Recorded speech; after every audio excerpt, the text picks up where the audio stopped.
Dale Johnson. Here. Tony Corpy is coming. Tina Sather. Here. Roxanne Skogsa-Deach. Here. Joanne Smith. Here. Beth Shimon. Here. Emmett Olson. All right, we'll say the Pledge of Allegiance. I pledge allegiance to the flag of the United States of America and to the republic for which it stands, one nation, under God, indivisible, with liberty and justice for all. All right. Approval of the agenda. Do I have a motion to approve the agenda as presented? Rox, I'll second. okay. Motion by Rox and second by Jessica. Okay. Jessica, all right. All those in favor? Aye. Opposed? Motion carries. All right. Open forum. Presentation by the International Falls Rotary regarding the 2025 Community Impact Grant.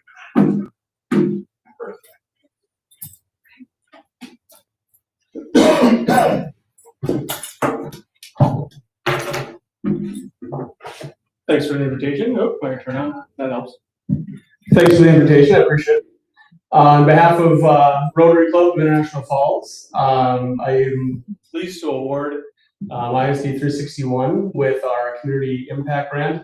We had a very competitive set of applicants, and this is as a result of, it's been many months long process to be able to make sure we got the right grant awardee, and the board is very excited to be able to award this ISD 361 for the Outdoor Education Center.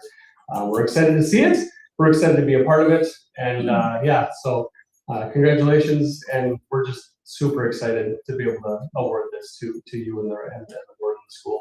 Can't wait to see the kids playing on it because the vision is amazing. So thank you. Thank you. I just want to, we'll do a quick photo op with the board and Mr. Craftsway in a moment, but I just want to thank the Rotary for the opportunity to have additional funding for the vision that we have for our early education center and our community as a whole. It's really important, I would say, to the school district, the Board of Education, that we provide an opportunity for our community members to engage in our school community. We have talked extensively about what we envision this to look like in the future. We are actively pursuing grants, additional grants, to make it an even larger vision than what we have to start with.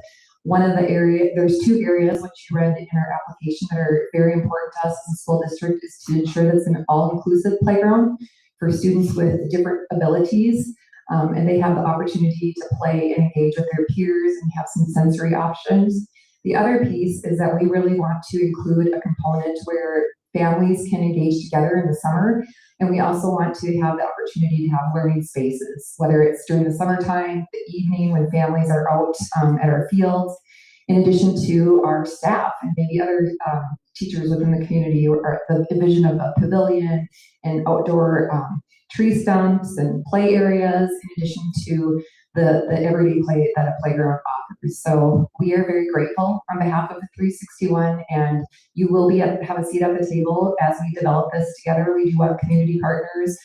We want the Rotary representatives there, in addition to parents in the community. So we are looking forward to offering this to the community of International Falls. So thank you very much. Thank you. Thank you. This is what I gotta give back to people. So if the school board can just step out for a brief moment, we're going to take a picture and we'll be right back.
Not sure.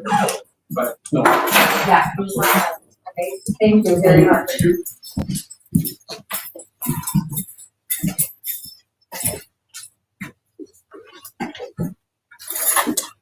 All right, now we'll move on to ELK Students of the Month.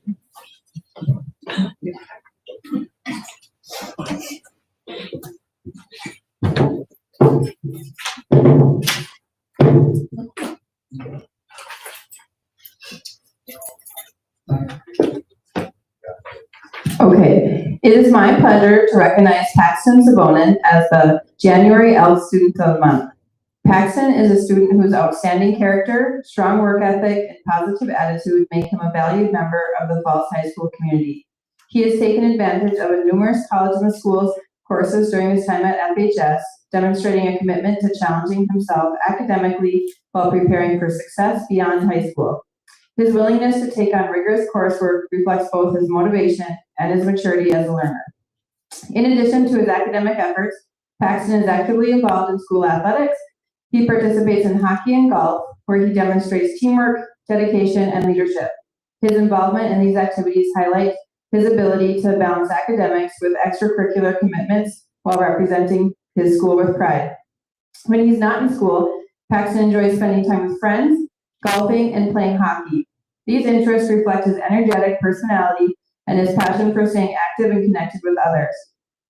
Looking ahead, Paxton plans to attend the University of Minnesota Morris, where he will major in business management and continue his athletic career by playing on the golf team. His future plans align well with his strong work ethic, leadership skills, and goal-oriented mindset. His nominating teacher, Mrs. Hammers, shared the following about him. I would like to recognize Paxton for his outstanding character and positive impact on our school community. Each day that he enters FHS, he is respectful, personable, and hardworking, always making positive choices and leading by example in and out of the classroom. As a positive role model, he treats others with kindness and maturity, and his friendly smile and upbeat attitude help create a welcoming and encouraging atmosphere wherever he goes. His presence truly makes our school a better place each day. Paxton's character, leadership, and commitment to his school make him truly deserving of this honor. We are proud to recognize him as January's Student of the Month and look forward to all he will accomplish in the future. And now we got the hockey practice. Okay. Our next Student of the Month for January is Kylie Hall.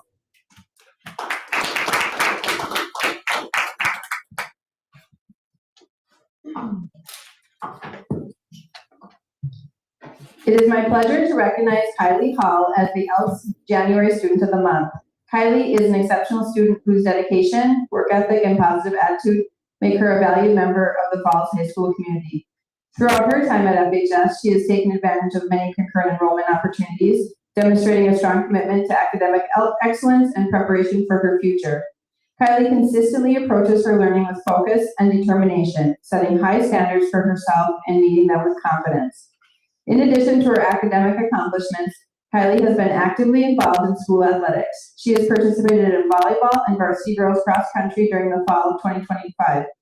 Through these activities, she has shown perseverance, teamwork, and a willingness to push herself, qualities that translate seamlessly into her work in the classroom.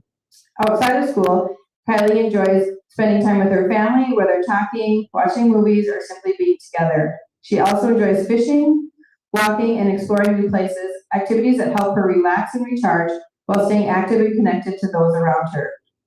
Looking ahead, Kylie plans to attend nursing school, where she intends to earn her bachelor's degree. Her long-term goal is to become a NICU nurse and work in a hospital setting. This career path reflects her compassion, dedication, and desire to make a meaningful difference in the lives of others. Her nominating teacher, Mrs. Hammers, shared the following. I would like to recognize Kylie Hall for being an exceptional student every single day in my classroom this past year, as well as all of the years that I've had the pleasure of having Kylie as a student. She has an admirable dedication to ensuring her academic success and preparing herself for her future. Kylie is always prepared to learn, ready to work, and willing to take on any task with her best effort. Her commitment to doing things the right way sets a high standard for others, and her respectful, kind nature make her a positive presence in every classroom. She truly represents what it means to be a hardworking student and a wonderful peer to those around her. Kylie's academic dedication, character, and leadership make her truly deserving of this recognition. We are proud to honor her as January's Elks Students of the Month and look forward to all she will accomplish in the future.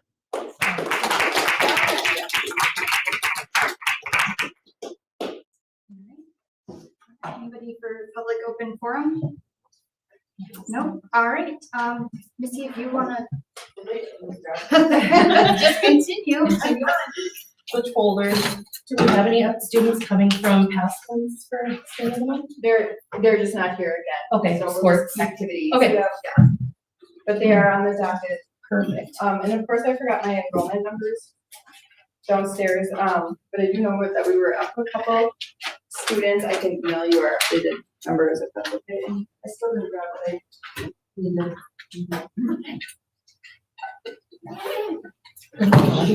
No, you're fine.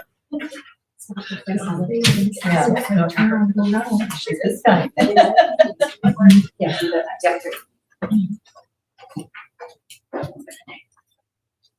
Okay, I apologize that I forgot the numbers downstairs. I didn't bring all the correct folders, but yesterday we participated in professional development around explicit instruction and student engagement.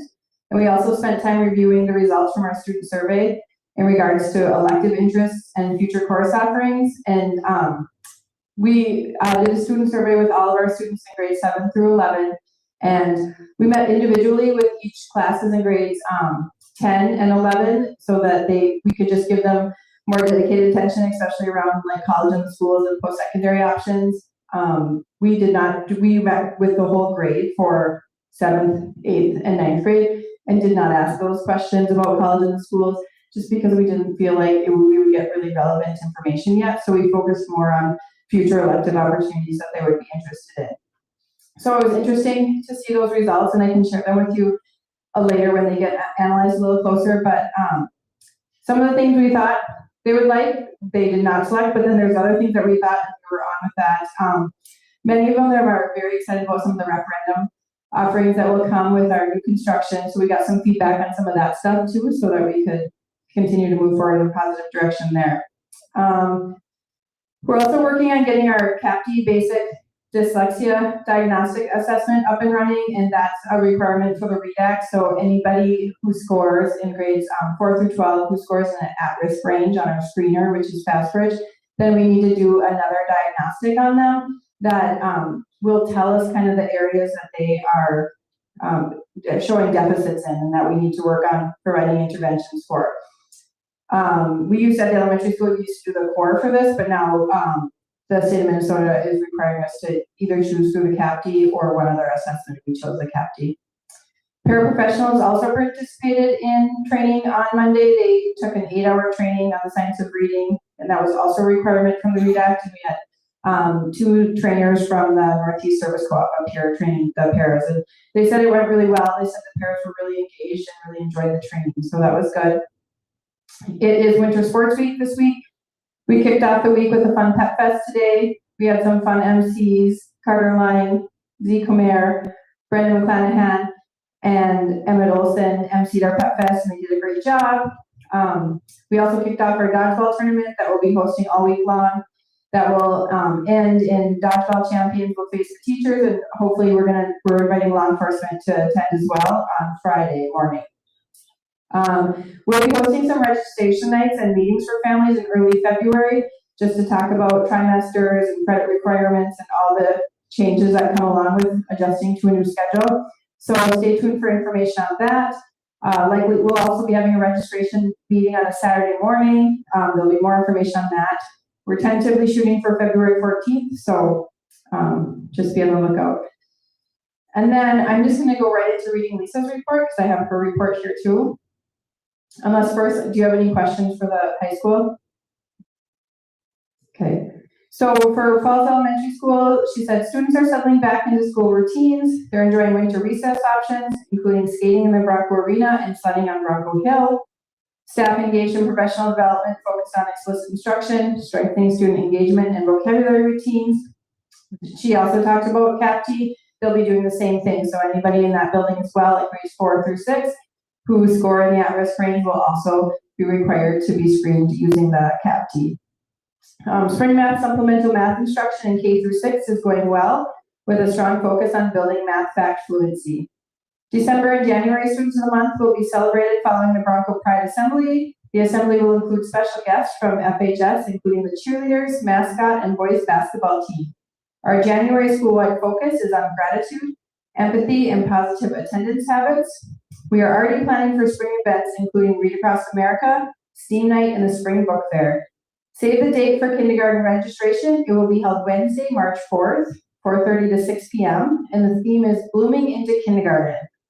January numbers at FES, and we total 507. This is up 3 from the month at FES. So if you have any questions for FES, I can do my best. Otherwise, best to hold them for Mrs. West. Did it say when that Bronco Pride Assembly was? No. Okay. Yep. Thank you. Good. Thanks, Missy. Thanks. Thank you. Do you want to do Yeah, I'm gonna do Molly. You have Molly's? Yep. Okay, perfect. Molly is at a community event.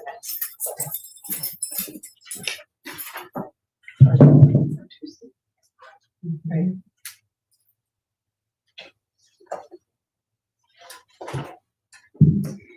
Ms. Larson walked away with her presentation today when she visited me, and so I have to read it off my phone now. She just sent it to me. So I am presenting on behalf of our community education, early education report for Ms. Molly Larson for January 20th. First of all, she would like to report that for early education student enrollment numbers in preschool, they are at 64, recently lost 2 students. They do have 1 opening in a 3-year-old class on Thursdays and Fridays, and 1 opening in both 4-year-old classrooms. They're preparing currently for the preschool registration, which is going to be on February 5th. And I met with Molly today. They're very excited. They have some extensive plans for the evening. They have got a new model for preschool that they're looking at. They did a mid-year survey, and they got some incredible feedback from some of our families regarding having more half-day options, because some of their littlest learners aren't necessarily ready for full day, all day, every day. So they've met a lot of the feedback requirements that came from our families, which is very helpful that they were allowed to have a voice in what next year will look like. Currently, some of the concerns that we're talking about and problem solving are looking at tuition, also looking at making sure all of our families have infinite canvas access in preschool, because they are new to school. They didn't necessarily know about the family portal. So we are going to change how we deliver that information as a whole district. Instead of doing it at the beginning of the year, we're going to do it both at the end of the year and at the beginning of the year for new families that come in, and also so families are set up prior to the school year starting. So that'll be a new process for the district. One of the things that a couple things she wanted to highlight, the feedback from her families included things that were going very well for the district's programming, early education programming, is that children felt safe in the school and felt safe with their teachers. Also, the strengths of how teachers communicate for earliest learners, in addition to the preparation that they feel that they're receiving to go into kindergarten. I thought those were quite telling stories for our preschool program and our early education center growth. So I was pleased to see that. ECFE classes starting in the 3rd quarter, which is next week. The evening class is currently full. Morning class has 2 available spots. The tuition is $30 a quarter if a family is interested. They can contact the community education office. Currently, popular demand was the blanket class, the chunky knit blanket class with one of our teachers. That sold out immediately, so we are begging Mrs. Nimick to come back and do more for us. Water fitness class on Wednesday evenings at 6:30 p.m. Next class is the 21st and on the 26th. Defensive driving, February 10th at 9 a.m. in the College Theater. Snowmobile safety, February 1st at Voyager's headquarters. There are a few spots available, and parent social time with Mrs. Roxanne Skokestad Beach will be January 24th at 3 p.m. in Falls Elementary, the Falls Elementary Gym. This is a new offering, and we're very excited to offer this to our community and families. And every Saturday. And every Saturday. Okay, thank you. The Community Ed Department is currently seeking a dog obedience instructor. Mr. Grindall is passing the torch to a new individual, so we are looking for someone who might be interested in that. Outside of that information, Mrs. Larson feels like her position as it has evolved, she's grown a lot. She's developing some incredible new processes and procedures for the program. She and her team are currently working on a preschool handbook, so that will be in place for next school year. We're very excited to offer that. It'll be in digital and print format. In addition to, she is always looking for people to teach classes, and she's also willing to sit down and have conversations on what is going well or areas of improvement. She really welcomes the community to reach out to her. She currently had some students show up at her office one day, and they came with ideas on what students would like to see for community ed offering, which she felt very proud of. So she, along with Mrs. Line, are currently looking into some future baking workshops for students that they would like to take part in. And that's a report for community ed. I will try and answer questions, otherwise I will have Ms. Larson get back to you. I just have one request, and that is based on parent feedback, that as long as they're talking about registration for next year, it would be really nice if they could try to do the second ECFE class after the 5 o'clock hour, because some parents work until 5 p.m. and they already have the 9, I think it's 9:30, and now they have 4:30. So if they can just push that back a bit, it would be helpful for some working parents. I will take that back to their team. Thank you. I just have one thing. I have to say, I've gotten messages about that as well. But I wanted to know, like with the questionnaire that they did with the communication, the prep of growth for kindergarten, was there a list of negatives that we could work on from that, or did she just showcase the positives, I guess?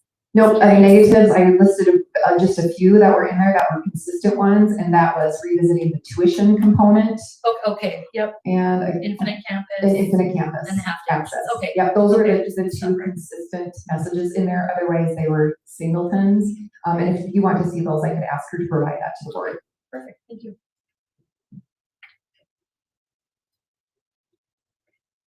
Okay. Beth, you want to just go ahead with yours? Go into next. Okay. I don't think he is.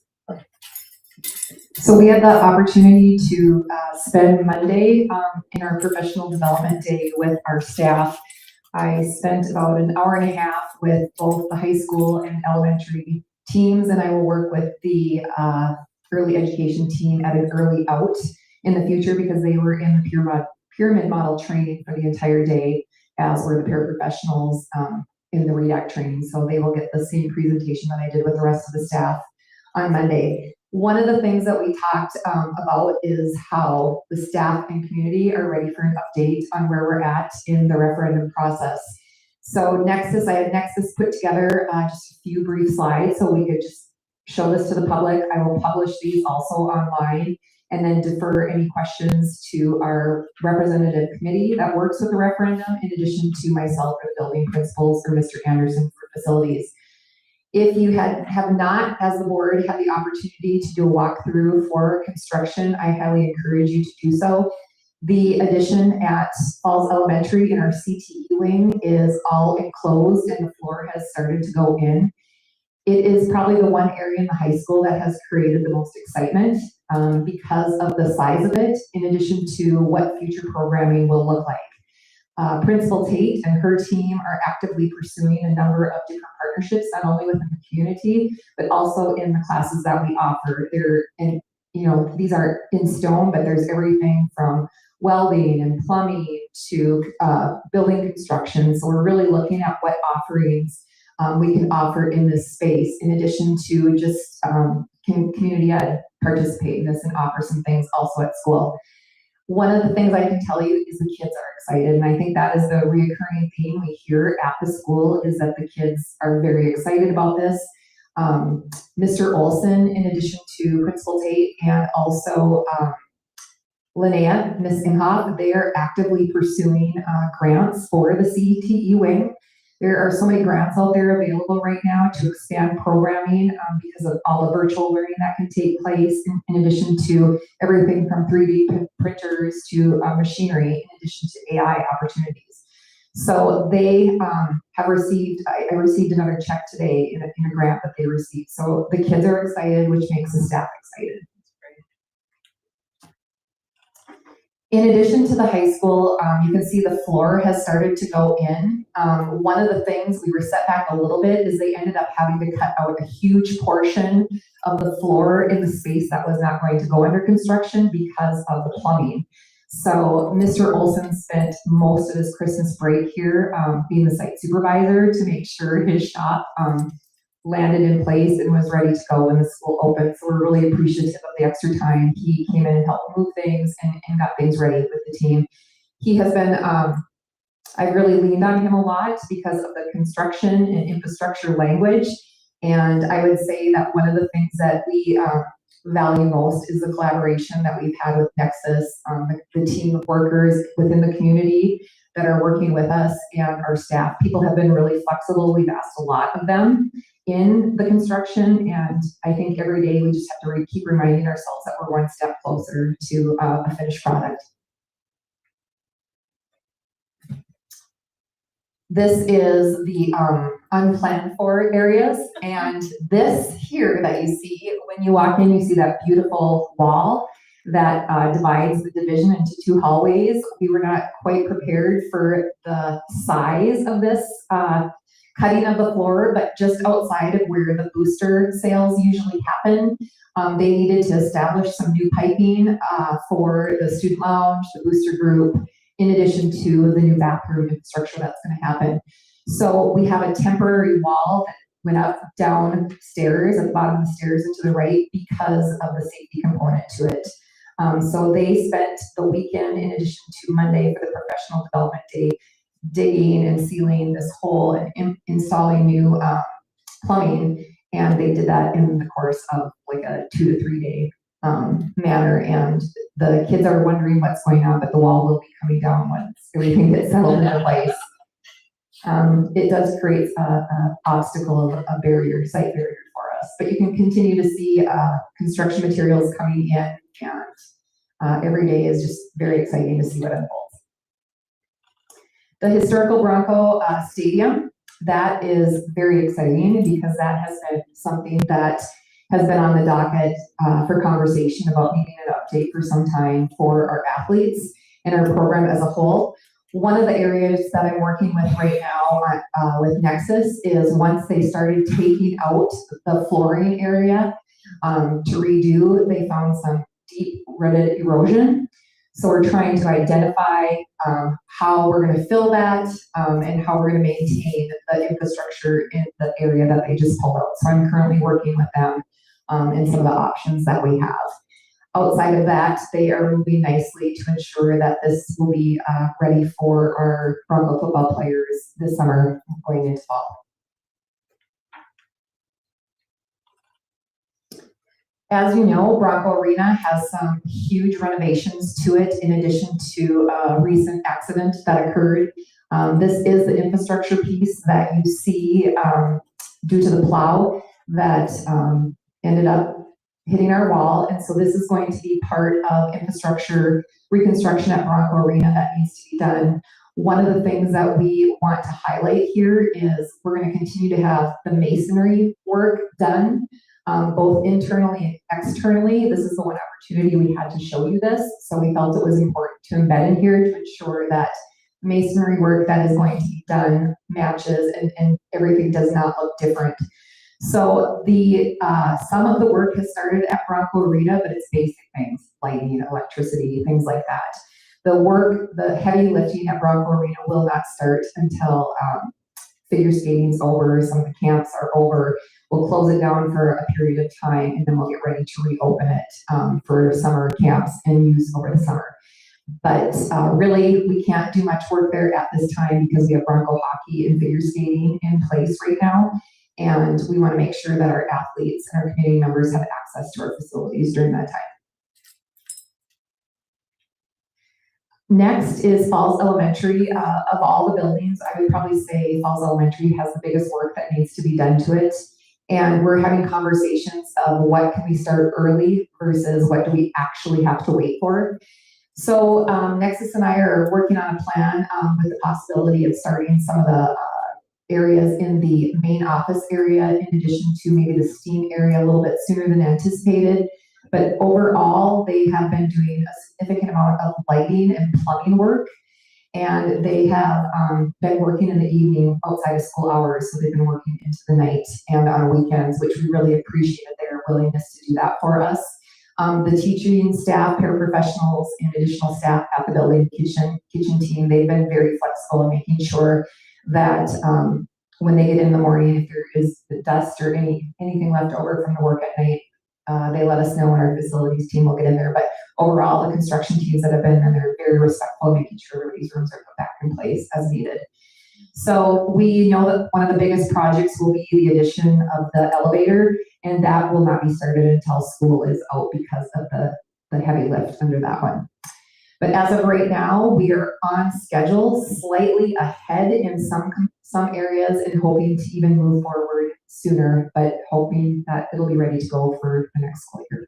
So, do you have any questions on updates on the referendum construction? Okay. Good visuals though. Yeah, I love Yeah. the pictures. It's nice to see. I just have a few things I want to bring to your attention. You'll see on the board agenda tonight, in addition to your highlights, the negotiations are going well. They have taken up a significant amount of time, but great conversations have happened with our bargaining units. I want to thank our committee member, the board that has helped serve, which is member Roxanne Deach, Dale Johnson, Jessica Crosby, and our sub-in, which has been Joanne Smith. We have reached a tentative agreement with the teacher group, and we'll vote on that tonight. We have reached what hopefully will be a tentative agreement with the paraprofessional group. They are going to be bringing that to their group for a vote. In addition to, we are working with a few other group units at this time, and we'll bring those forward hopefully in February and March. I feel very good about the conversations that we've had, even though we have to live within our means. We do also know that these are important conversations to have, and we appreciate the respectful conversation that has taken place during our time together as we've gone through negotiations. Next, our school board team went to the MSBA conference, and I think you might hear a little bit about that tonight in some of our committee reports. We did miss a few members that we did not have with us this year, but overall, I do have to say that MSBA attendance was down quite significantly due to some of the happenings in the Minneapolis area. So of course that was disappointing because we lost out on opportunities to engage with some other school board members, superintendents, and principals. That being said, I would say that the school board and myself will hold a special meeting where we'll come together and we'll talk about some of our sessions that we attended. We had some very important sessions that I feel will be very beneficial to the future of the district. A few of these include, but are not limited to, of course, is the boosters. We went to a boosters training, and that will be a conversation where we will have a retreat and talk about it once we make a decision on what we want that to look like in the future for the 26-27 school year. We will bring our booster clubs together in addition to our athletic director and our building principals to have further conversation and define what booster clubs for the district will look like. The booster club session was probably one of the most highly attended sessions of the conference because there's new legislation coming out on it, there's new expectations coming out on it, and we are not unique to this conversation. It was really quite interesting to hear and speak to other school districts. We also had some great insight and feedback regarding AI and CTE in addition to school safety. Those are some of the highlights that I took away. You may hear more this evening when we have committee reports, but I think it was very notable that CTE and AI are continuously growing, And in order for us to be competitive, we need to remember that just because we're rurally located does not mean our students shouldn't have access and opportunity. And I would say for Falls High School, the Alternative Learning Center, and our students, I would say that is a priority for our principal with the new schedule that she's looking at. And then last but not least from that, we also had some great professional development around school safety and what that needs to look like for the future, in addition to how to embed some behavioral threat assessment components in that for some of the behaviors and mental health that we're seeing. So we'll talk more about that. We are also, the principals and I are having a work session on Thursday, and we are going to start the conversation on staffing and what the 26-27 scheduling will look like. We're going to talk about some of the celebrations and some of the barriers that we face. If you have anything as a school board or community, we do invite you to let us know. I will be pushing out a mid-year survey to our community and to our staff within the next month. It's important to get that feedback on what's gone well, in addition to areas of improvement or ideas that they have. So I'm looking forward always to that survey on feedback from our stakeholders. Today I released a letter to our community, our staff, and our school board regarding immigration and what the expectation is for the school when it comes to inclusion and school safety. One of the questions and comments that I received was not defining what the process and procedures look like. And I just want to remind the community that we do not put that in writing, because in the event there was an emergency state for our school district, that information needs to be deployed by staff. So it's not something you would normally see a school district put out. I do welcome any conversation or questions that people have. If they want to give me a phone call, if they want to call a board member, or they want to come in and meet with me. So anybody who has questions, I invite you to please reach out and have a collective conversation. On Friday, Principal West and I meet regarding a historical dashboard that I have invested in for the district. So we have 8 to 10 year plan on how our students are performing in regards to math, reading, and science, in addition to school attendance, behavior, discipline, graduation rates. This will be something that will not be paper and pencil, it will be digitalized. So if our administrators, superintendent, teachers change, the staff will have access to that, the school board will have access to that. We'll be able to follow trends and patterns for the school district as a whole, and we'll be able to also present that to the community so they know what is happening within our school district, and they'll have that digital option to look at that information too. Last but not least, I'm excited to have a great remainder of the year. We are excited about the future of the district, and that, you know, I am the glass is half full kind of person. It doesn't mean there are not challenges for the district. We know that the infrastructure needs are great, and the grants that our team has acquired since the last time I spoke to you are listed on tonight's agenda.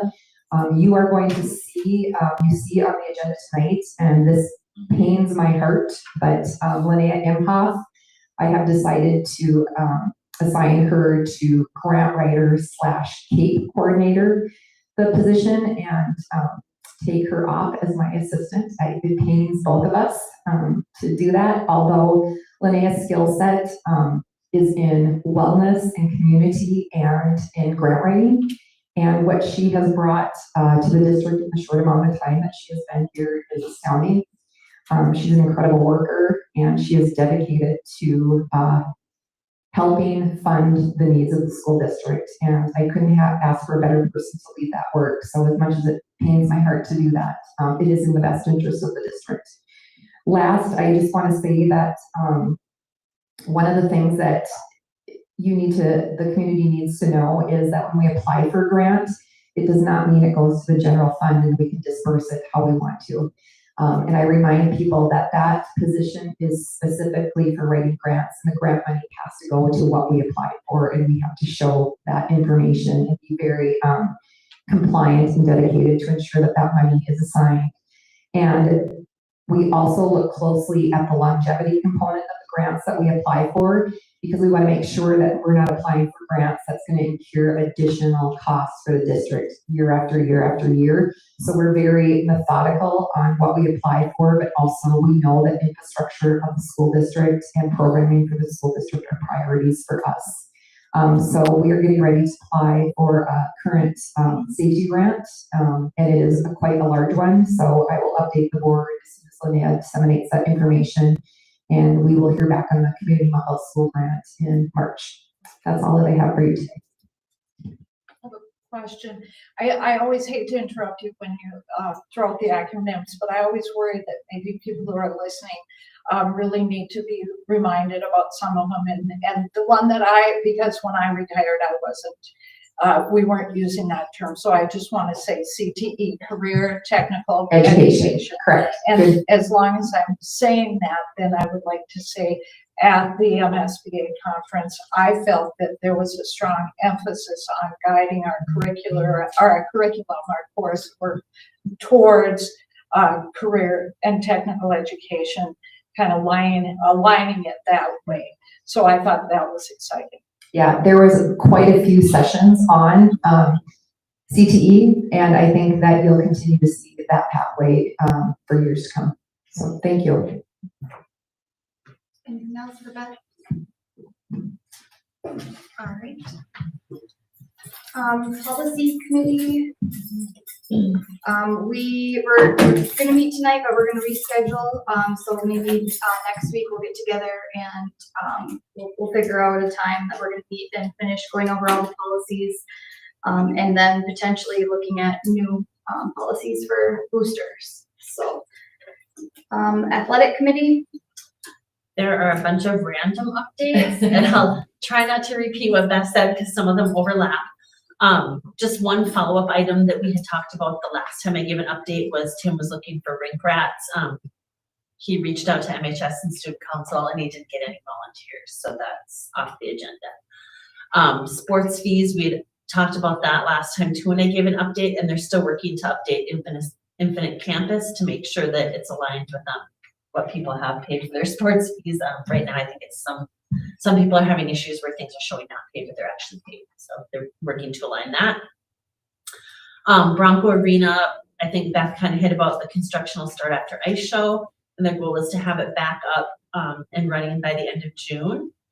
It also sounds like we talked about some complaints that people had talked about cleanliness of the arena and the pool area.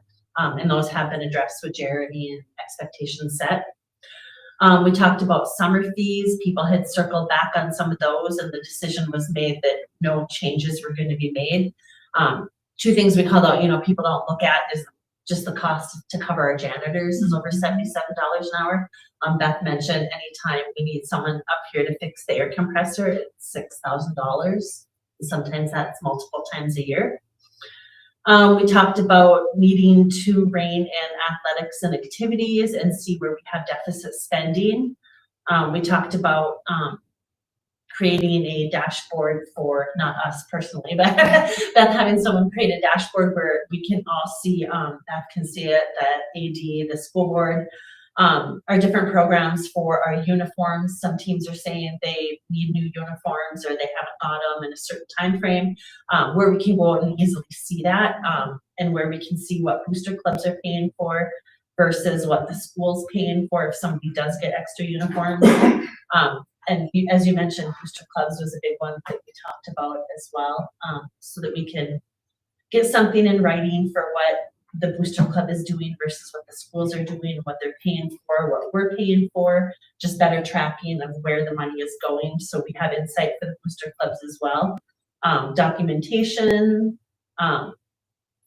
outside of booster clubs, we also talked about sharing some kind of a uniform dashboard where we see where all the grants are, where those have gone to, where they came in from.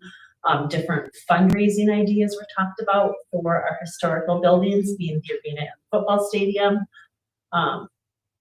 Nothing was set in stone or anything, but she talked about plaques on the wall for a certain amount, or a certain a chair you can donate it to a loved one, former sports player, something like that.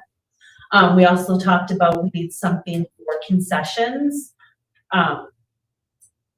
we've had a contract with rec hockey in the past before, and we weren't sure if we had a current one. I don't know if you did. Okay.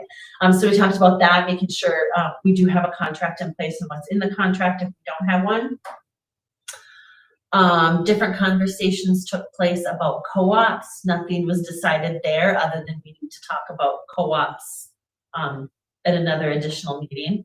And we also talked about the Hile Pike and discussing having that at a new location next year. And I did reach out to the ski club, and they're going to bring it back up at their next meeting, but the president was in full support. And he actually, Dale, you had volunteered to help survey the area and flag it. They had said they would help with that as well. So yeah, he's just going to bring it back to the next meeting and hopefully we'll from there. I think that was about it. Legislative committee, Well, now's the time of the year that in the state of Minnesota, there are precinct caucuses, county conventions, etc. So I'm always one who really likes to get involved in legislation and learn about it. I was a little disappointed. I hope that MSBA people aren't listening, but I was a little disappointed in the delegate assembly because once I found out about the resolutions, I was hoping, I said, what do we do with the resolutions next? There was like 36 of them submitted, 23 adopted, and the rest were not adopted. However, those resolutions only go on the MSBA list of things that they will use to discuss with legislators if legislators contact them and ask them, what does MSBA think about bills? This has nothing to do with implementing any bills, and it has nothing to do with really, there's no power in there saying, we want these things worked on. They're still telling people that anyone that submitted a resolution or anyone else, if you want a bill submitted, you still have to work on submitting a bill. So the only real power is it's listed and they'll say, well, our MSBA delegate assembly felt that these things are good and these things are not so good. And the kinds of things that were discussed, that were passed, there were many of them, there were 23, I'm not going to list them all, but things like getting, anytime new legislation is passed, they want to have money attached to it to avoid unfunded mandates. Another thing is increased career technical education, CTE funding. There's many, many more. Interesting, some of the things that did not pass by the delegate assembly were someone had submitted, let's only allow PSE courses if the school does not already have a course that is similar to that. That did not pass by our delegate assembly, and which was surprising to me when I asked why. She thought it was because the assembly wasn't clear on what the meaning of that. Another thing that made sense that didn't pass was the school cannot share parent email addresses for advertising things like community activities for kids. Sometimes things that are not part of the school, people want to have the email addresses so they can tell all the parents. And that's a privacy thing. So, and another one that didn't pass was completely banning cell phones throughout the school day. Those are just examples because, like I said, there was 23 that did pass and 13 that did not. So that's all I have. You don't have the list of like what did pass though? Oh, I do. If you want them, I had the full book. I unfortunately did not get to vote on them, but I got to do all the training. And the book is truly this thick because it not only has all of the resolutions that passed and didn't pass, but it had both MSBA's stand on it before the delegate assembly met to discuss it, and then the result of whether delegate assembly passed it or did not pass it, and and a little blurb about why. So if you want that Do you book, have an online version? I don't, well, the online version is just a poster that's set up by MSBA. It's a nice little poster that has all of these in, but they're just kind of Oh, placed in different areas. I'll email Gary Lee and ask if he has the past resolution list. Maybe they might have something electronic. Yeah, it's usually pretty wordy because you can't always tell what it is without a full description, and that's why they put it together in a big book. well, and sometimes MREA will Mm-hmm. concise it too, and condense Right, it. and our next coffee and conversation on Tuesday may try to do that too. Okay. That's it. Any questions for Rox? All right. We'll move to the consent agenda. Can I just ask a question really quick? I know we went from student of the month to Missy. Was there any student report that needed to be given? Just, I mean, being No. here, I know Emmett's not here, but we're good. We're good tonight. Thank you. All right. So we'll move to the consent agenda. Is there anything anybody would like to see changed with the consent agenda? I would like to pull number 13 out of the consent agenda and move it down to the action items. So it would go to number 4 of the action items. Okay. Anything else? Anybody? Okay. Do I have a motion to approve the consent agenda as presented, taking out number 13? A motion. Motion by Tina, Second. second by Jessica. All right, discussion? The only thing I think is funny in the consent agenda where when they're talking about coaches, to me, it's a contradiction of terms because it'll say booster paid volunteer assistant coach. Yeah, If you're booster paid, you're not a volunteer. So that is an area that we'll be addressing, with in the our booster conversation conversation. for future, because there's new rules Yeah. around what that looks like and Yes. how money is exchanged. So that is something that the attorneys on Booster Clubs shared. So that will be changed for next year. Excellent. anything else? All right, all those in favor of approving the consent agenda as presented with the removal of number 13? Aye. Aye. Opposed? All right, motion carries.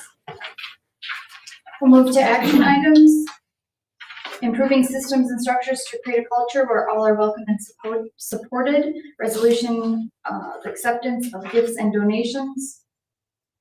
Whereas School Board Policy 706 establishes the guidelines for the acceptance of gifts or donations to the district. Whereas the International Falls School District Board encourages the support of the district's educational programs through gifts or donations that meet the goals and objectives of the school district.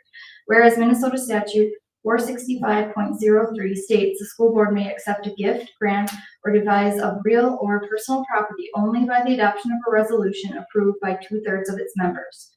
Therefore, be it resolved, the School Board of International Falls Public Schools, ISD, number 361, accepts with appreciation the following gifts, donations, or grants received by the school district. Do I have a motion? I'll move. Second. Motion by Dale and second by Tina to accept the following gifts and donations. Jean and Julianne Fromke, prom donation, $100. Tilson Bay, 6th grade field trip, $247. Bronco basketball boosters, basketball cheer poms, $259.80. Bronco golf boosters, golf balls, $220.40. All those in favor? Aye. Opposed? Whereupon the resolution is declared adopted. Move to 1D, International Falls Local number 331, Master Agreement. Do I have a motion? I'll make that. Okay. I'll second. Okay. A motion by Rox and a second by Dale. for local 331, covering terms and conditions of employment for July 1st, 2026 through July 30th, 2027 school years. Be 2025 through 2027, shouldn't it? It'll go through July 1st, 2025, with back pay Yeah. into June 30th, 2027. For 2 years. I thought it was at 2 and I'm like, Yeah. okay, so the 2026 should be 2025. Okay, On the actual agenda sheet. Yes. Okay. yeah, Thanks. Yes. it probably, yeah, just, I would assume it's correct. yeah. So, Yes, it is, okay. All right. Any discussion? I would just like to speak at this moment. We have spent a significant amount of time, the 3 board members working with the board for the teacher union. And I want to just, again, reiterate, I appreciate the collective conversation that we had with the teacher group. They're fierce advocates for their team. One of the things that I do want to bring to your attention before you vote tonight is the last round of the negotiations that the teacher group went through with the negotiation process. Is instead of settling on a 2-year contract, they did go through a 4-year contract. So it has been some time over the last negotiation process for this group. So we settled on a 3 and a 3. In addition to $500 increase to their steps and lane cells. In addition to, we did add 1 day of onboarding for new teachers. It is something that we felt is very important. So we can update staff on school safety processes and procedures for the district, what the district expectations are, to give them some time before they have to show up on the first day to spend with them. That was something we all felt strongly about. In addition to single family coverage, $605.83, and family coverage, $1,365.02. One of the additional areas that we looked at in comparison to other school districts was the longevity pay. So you'll see a scale from $1,500 to $2,500, starting at year 11 and going through 26 plus years with the district. One of the things that we did as a group is we looked at districts. In addition to, we also, the superintendent group for Minnesota, we had the comparables for other school districts. So I just want you to know that I am recommending this negotiation tentative agreement to be accepted tonight. I would like to add that in going through this round of negotiations, I really feel that it was a real plus for us to see that the teachers have so much confidence and satisfaction with the way the school is being run under Beth's guidance. So thank you, Beth. Great. Thank you. All right. All those in favor to approve the negotiated collective bargaining agreement between ISD 361 International Falls and the Education Minnesota International Falls Local Number 331, covering terms and conditions of employment for the July 1st, 2025 to June 30th, 2027 school years. All those in favor? Aye. Opposed? Motion carries. 1C, approve the superintendent's request to begin negotiations for a new employment contract and authorize the board chair or designee to conduct negotiations on behalf of the board. Do I have a motion? I'll make that motion. I'll second. Robert. Any discussion? All right, all those in favor to approve the superintendent's request to begin negotiations for a new employment contract and authorize the board chair or designee to conduct negotiations on behalf of the board. All those in favor? Aye. Opposed? Okay, motion carried. Okay, 1D, notice of intent to negotiate for the Principals Association of ISD 361. Do I have a motion? I'll motion. Motion by Tina. I'll second. Any discussion? All right, all those in favor to accept the notice of intent to negotiate for the Principals Association of ISD 361. Aye. Opposed? Sorry, I was supposed to vote aye for that, but isn't that the same? No. No. One They just sheet, don't they have- missed that one. Okay, Yeah, on okay. that. Got it. Sorry about They that. missed the line, the motion line. Okay, so carried by all on that. And then, anybody opposed? Okay, motion carries for the principals.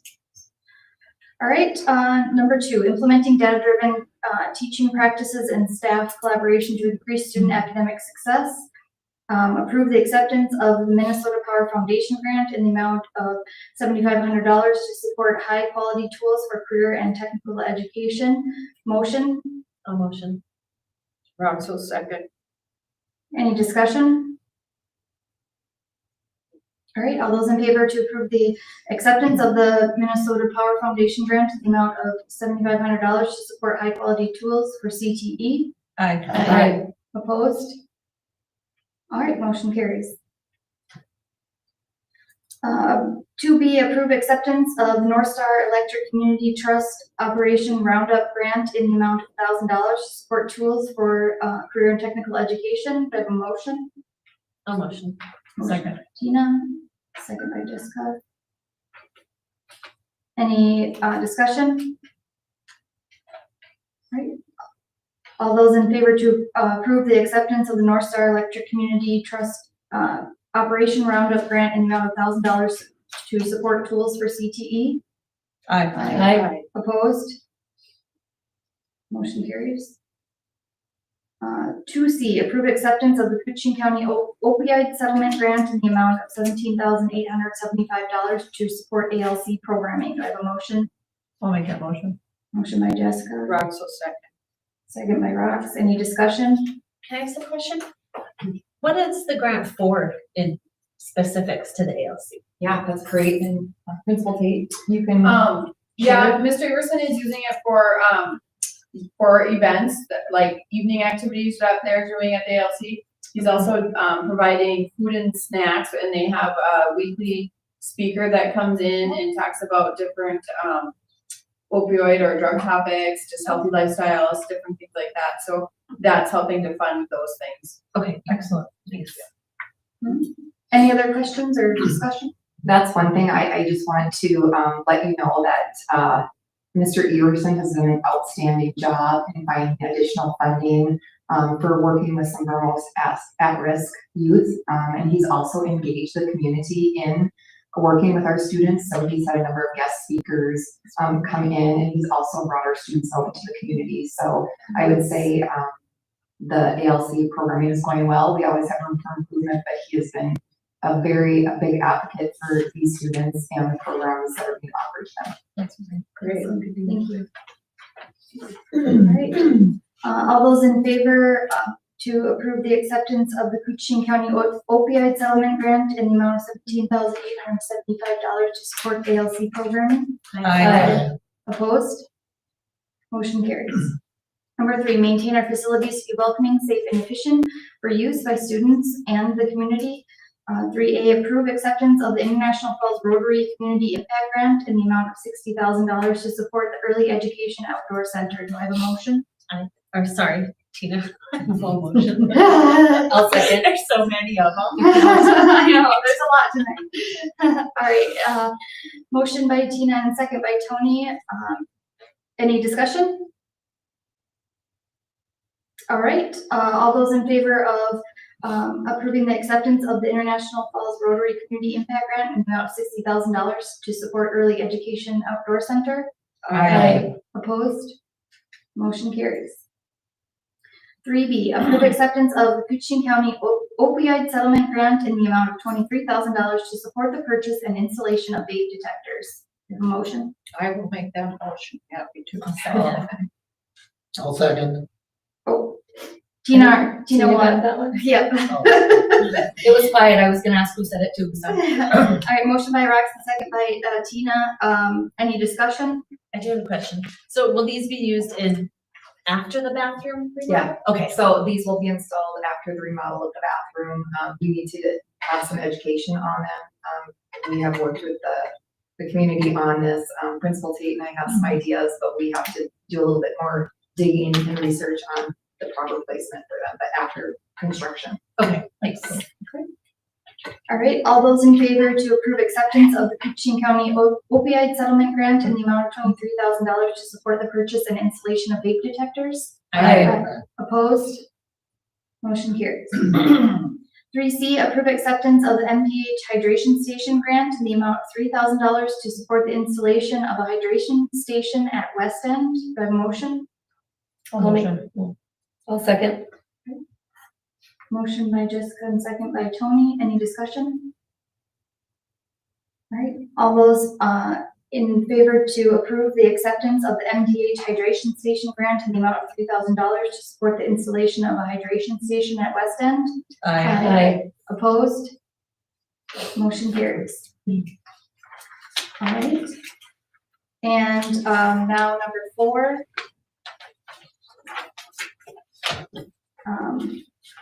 That we moved from the consent agenda. Do I have a motion to approve the hiring of Tia Goulet as assistant volleyball coach for the 26-27 season? Rox will make that. Rox, motion, I'll second. second by Dale. Discussion? You all got an email from me sharing some concerns that I did have. I can't talk about it, like it's confidential, so there's obviously things I can't bring up here. But I did want to share my concerns with you, just from some things that I've heard and known in the community. Any other discussion? All right, all those in favor of approving the hire of Tia Goulet as assistant volleyball coach for the 26-27 season, please signify by saying aye. Aye. Opposed? Aye. All right, motion carries. Adjournment, do I have a motion? A motion. Motion by Tina, second, I'll second. second by Jessica. All those in favor? Aye. Aye. All right. 6:22 p.m. Thank you, everybody. Good morning. Did you want this one?